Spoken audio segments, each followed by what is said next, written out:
o prêmio que ele ganhou, o Oscar que ele ganhou com Flowers and Tree, que foi o primeiro filme colorido, já é um absurdo você falar, bom, até então... a imagem desse Flowers and Tree. Você já vê que o filme, cara, pô, era tudo preto e branco. Aí o cara vem numa loucura maior ainda de falar assim, pô, peraí, e se a gente fizer um longa? Aí você imagina assim, é como um cara virar hoje e falar, olha, o cara assiste um filme do Scorsese, 3h30, já acha chato, que é muito grande um filme desse. Imagina um cara virar e falar assim, vamos fazer um filme de 14 horas no cinema? Foi essa a ideia.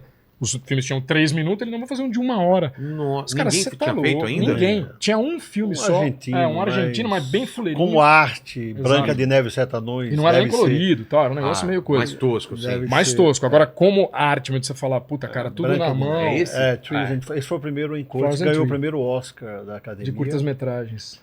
E foi o primeiro filme colorido, que também impressiona, né? Você imagina as pessoas no cinema ver pela primeira vez um filme com cores, uma animação colorida. Há um detalhe importante sobre esse filme. Quando ele vai para o Roy Disney, né, para falar que vai fazer o primeiro a cores, o Roy contesta dizendo que nós não pagamos as dívidas do primeiro.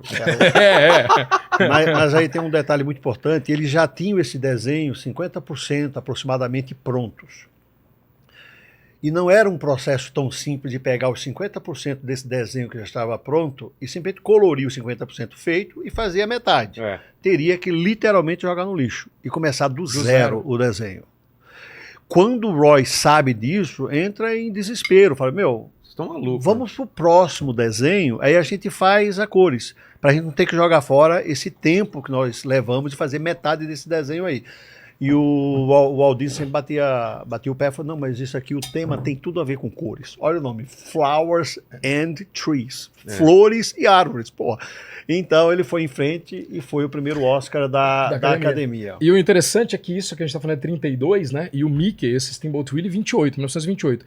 Em 1929, quando eu falo de todas as invenções do Disney que as pessoas acabam nem mencionando, mas foram criações dele, uma que eu acho bem interessante é o videoclipe. O cara fala, como assim ele inventou o videoclipe? Você fala, todos os desenhos, antigamente, eles eram feitos. Você faz o desenho e depois você põe a música. Um dia, esse cara tava lá, louco como sempre, falou, se a gente fizer o inverso, o Carl Stalling, que é o cara que fazia as músicas da Warner Brothers, lá do Pernalonga, etc. E se a gente fizer diferente? Você faz a música e eu vou fazer um desenho em cima da sua música. O que é isso? Videoclipe. Você pega a música e você vai pôr as imagens em cima daquela música. Até então também nunca ninguém tinha feito isso. E aí ele fez o Skeletal Dance, que é a dança dos esqueletos. Cara, pra variar também, bombou, obviamente, e foi o primeiro da Silly Symphonies, né? Que foi a série que ele fez de desenhos, que depois ficou muito conhecida, em 1934, quando ele explodiu de uma vez, que foi com os Três Porquinhos. Isso tudo eu tô falando antes de Branca de Neve. Pra você ver como o cara já era gigante. Então assim, os Três Porquinhos, pra você ter uma ideia, cara, os caras pegaram bem no período de depressão americana, e a música, Quem Tem Medo do Lobo Mau, tipo, explodiu nos Estados Unidos todo. Então assim, todos os lugares tocavam essa música.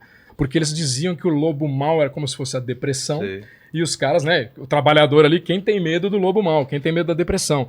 E esse filme foi um grande sucesso e foi a única tentativa dele de fazer, que o Claudemir muito bem citou, que ele não fazia continuações, ele nunca gostou. E os Três Porquinhos foi o único que ele tentou fazer. E fez 2 continuações e foram um fiasco. Então, assim, depois ele nunca mais quis fazer mesmo e morreu sem fazer continuação de nada. Olha, esse foi a música primeiro e eles exatamente. Eles fizeram a música e depois colocaram as imagens em cima da música. Sensacional isso aí, cara. Por isso que eu te falo, para nós hoje pode parecer boçal, porque você tá vendo. Mas se você pensar em quase 100 anos atrás, estamos falando de 29... Você não vai entender uma obra sem voltar no tempo. Mas essas coisas, eles passavam o quê? No cinema? Cinema, cobrava ingresso? Cinema, cobrava ingresso. Retornava antes do filme. O investimento ou não? Eles compravam, né? Na verdade, você tinha um serviço assim. Você alugava? Não. A produtora vai passar, sei lá, o cara vai passar o Mágico de Oz. Tá. Então, automaticamente, o dono do cinema tal, o cara comprava aqueles filmes, era uma empresa de publicidade. O cara vai lá e fala, beleza, vou comprar esses filmes aqui e vou passar. Então ganhava uma grana. Só que era uma grana que sempre ficava enforcada, por quê? Porque o cara gastava muito, esse era o problema, né? Por isso que o Roy... Roy fazer com qualidade, então ele colocava, reinvestia absolutamente tudo de volta. E muito perfeccionista, né? Por exemplo, tá errado isso aqui, faz de novo. O Walt Disney, por exemplo, quando a gente chegava na parte de parques para eles era um filme inacabado. Exato. Ele era tão perfeccionista que quando acabava um filme, ele chegava em casa preocupado e a esposa, o que houve, homem? Não foi um sucesso o filme? Foi. Mas aquela cena eu poderia ter feito melhor. E não pode mudar, né? Uma vez que o filme foi feito, não tem como você voltar atrás. Então, os parques da Disney funcionam como um filme inacabado. Quando ele teve a ideia dos parques. É mesmo? Porque você pode mudar o tempo todo, né? que Você transforma Verdade. o parque o tempo que você quiser. Um filme... E quando você entra num transforma parque, mais. na verdade, é uma réplica de cinema, né? A estação de trem é a cortina. Na hora que você entra, as janelas têm créditos e ele quis Os colocar cartazes, né, créditos das na atrações, entrada. é sempre cartaz de trailer, né? Que você tem as atrações ali como se fosse um trailer. Foi a forma que ele encontrou de, chão vermelho, de tapete ter um vermelho. filme que ele poderia mudar a hora que ele quisesse. Esse é um dos motivos isso dos aí. parques. Existe um outro motivo, naturalmente, que a gente pode falar. Sim.